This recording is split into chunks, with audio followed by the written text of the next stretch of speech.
Okay, Rich Van Tassel here with you. Today is Tuesday, January 26, 2016. We're going with your weekly NBA report. Starting in the Eastern Conference as usual. At the top still remains the Cleveland Cavaliers. Tyronn Lue finally got his first win as head coach. They are on a one-game winning streak, still 7-3 in their last 10. Again, we discussed David Blatt when it happened. Um, there's reports that LeBron James had nothing to do with the decision. I still don't believe that. I'll have to take him in his word, though. That's what he's saying.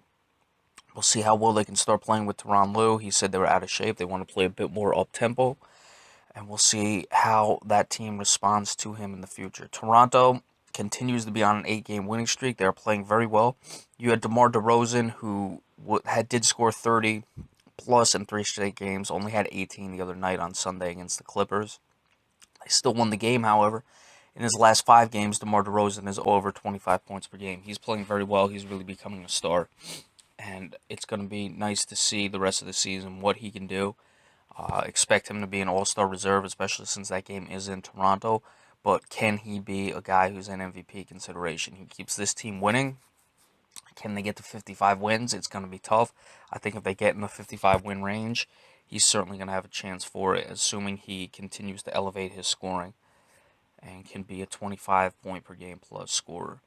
The Chicago Bulls continue to be up and down all season. They're 25-19. They've lost 1, 3, and 7 in their last 10, only plus 5/10 of a point in their differential. The Celtics, the same thing. They just happen to be on an uptrend right now. They've won 6 out of the last 8, currently on a 3-game winning streak. They're up to 25-21, and they are in 5th in the Eastern Conference. They were hovering around 8th for a while, but it shows in the competitive Eastern Conference you win a couple games in a row or go on a nice extended run as the Celtics have, winning 6 out of the last 8. That's following up a 4-game losing streak and a 1 out of 6 stretch. They're up to 5th in the conference. And then you have Detroit and Miami both tied at 7th, and Indiana just a half game back at 8th. So again, and all three of those teams are above 500. Again, teams 1 through 8, which is Indiana at 23 and 21, are separated by 8.5 games. So that margin has swelled just a bit, but that's still pretty impressive.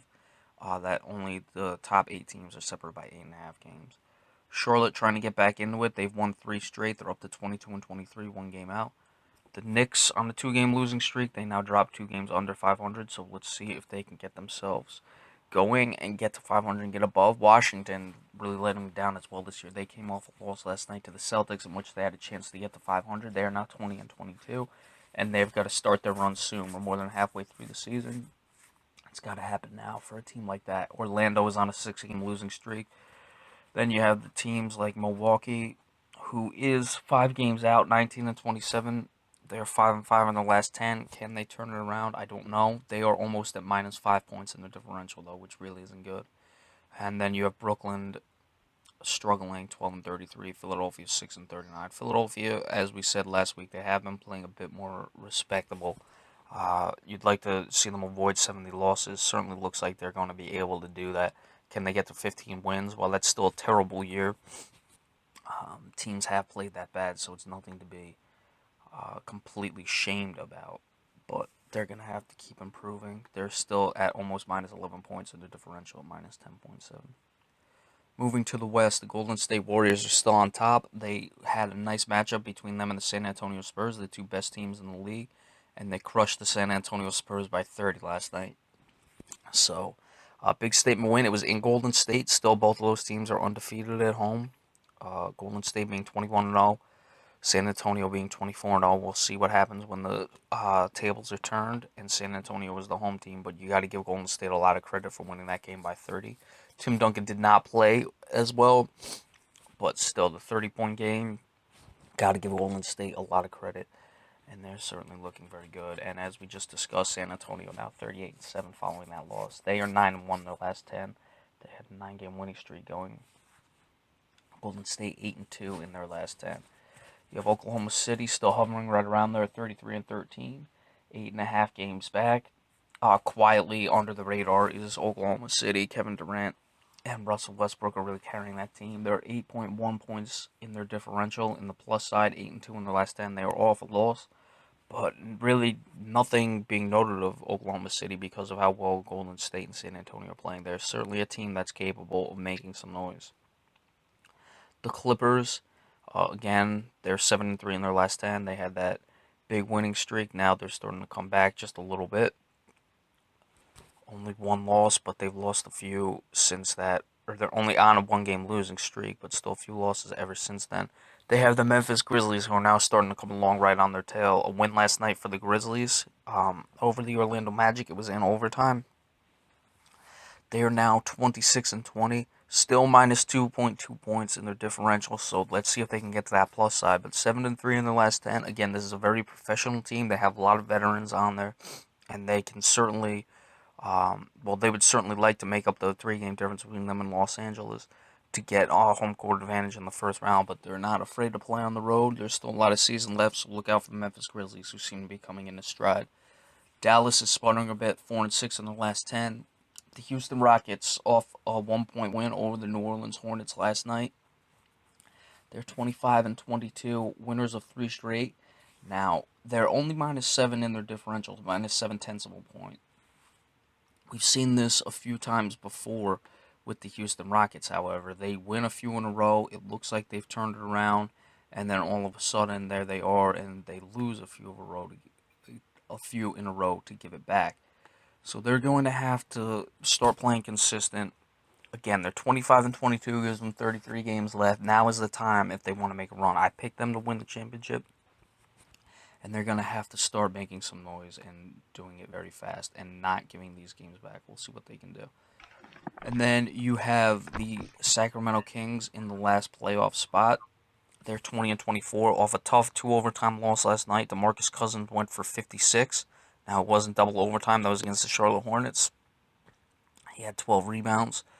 They came off a 48-13 game just before that. He's been playing sensational of late. In his last 10, 34.8 points per game, 13.5 rebounds per game. Only one block. You'd like to see that get up. But in his last 5, 36.6 points per game, 13.8 rebounds, so he's pretty consistent in the rebounding marks, but he is certainly carrying this team. He needs to get him above 500 and certainly make the playoffs. Will an 8 seed be enough to give him an MVP consideration? I don't know. It's going to be tough for anyone to dethrone Stephen Curry, that is. But certainly he is going to make a case if he can get this team in the playoffs. They're playing very well. They were on a 5-game winning streak prior to last night's loss. Rajon Rondo as well, 11.6 points, 11.8 assists per game, 6.6 rebounds. He's certainly coming back into form. Again, he is a assisting machine. He gets more dimes than a Miami nightclub on a Friday night. So he is playing very well as well. And let's see what Sacramento can do. Again, still 4 games under 500. I would expect, if assuming they found their stride, which we saw with their 5-game winning streak, they are actually only 6-4 on top of that in their last 10. So is that more of an aberration, those 5 games? Or did they finally find it and they're going to start to play consistently, gain some traction, get above 500, and make the playoffs, as I predicted them as the 8 seed in the preseason? That will remain to be seen. Portland, only 1 game out, and they have the same amount of wins as Sacramento in the win column. They're certainly hovering right around there, a team that's been in the playoffs in the past. You look at a team like New Orleans, that was a tough loss last night by 1 to Houston. They are up to 16-28. They got off to that horrific start, minus 2.6 in the differential, so that isn't too bad. They are still a total of 4 games out of the last spot. What are they going to do? Now, 16-28, again, you'd like to see them get to at least 20 wins before their 30th loss. They've got a lot of work to do. It's certainly not unobtainable, and certainly the 8th playoff team, or even the 7th, the way Houston's going, out of the West, can come from a team that's under 500. So they got to just keep fighting and see what they can do. And then after New Orleans, the teams like Phoenix, who are plummeted, Minnesota, and Los Angeles, they're all out of the race. All right, your power rankings. Top 5, obviously, you still got to give it to Golden State, especially off of that throttling they put to the San Antonio Spurs last night. They're number 1. Spurs still got to have 2. Even off the 30-point loss, they're still far and away above everyone else who's close to them. Underneath, they're 38-7 to the Cavaliers, 31 12. That's what, a 6-game lead, or better than the next best team behind them. So that's where you have the Cavaliers, or excuse me, the Spurs at 2. Number 3, a tough one. I'll still give it to to Oklahoma City. That is 8-2 in the last 10, 33-13 overall. But right on their heels are the Toronto Raptors. We have discussed them. They have been certainly the most consistent team outside of Cleveland in the Eastern Conference, and they are really showing why on the 8-game winning streak. Let's see how long they can keep this up and keep going, and if they can be a legitimate threat to the Cavaliers in that conference race towards the top at 1, because they're only 2.5 games behind Cleveland and in the playoffs. And then number 5, we'll give it to the Cleveland Cavaliers, the firing of the head coach. And a lot's going to be determined in these next couple weeks before the All-Star break to see where they are at. And again, we discussed David Blatt. You can watch the video.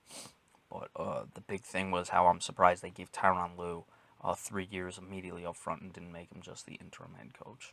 Alright, so that's your weekly NBA report for January 26, 2016. Be sure to stay tuned later in the week. We will be again on Brookdale Student Radio 90.5 HD3. And any flash news alerts that come across the wire in the meantime, we will put those up. Thank you all so much. Enjoy the rest of your week. Okay, Rich Van Tassel here with you. Today is Tuesday, January 26, 2016.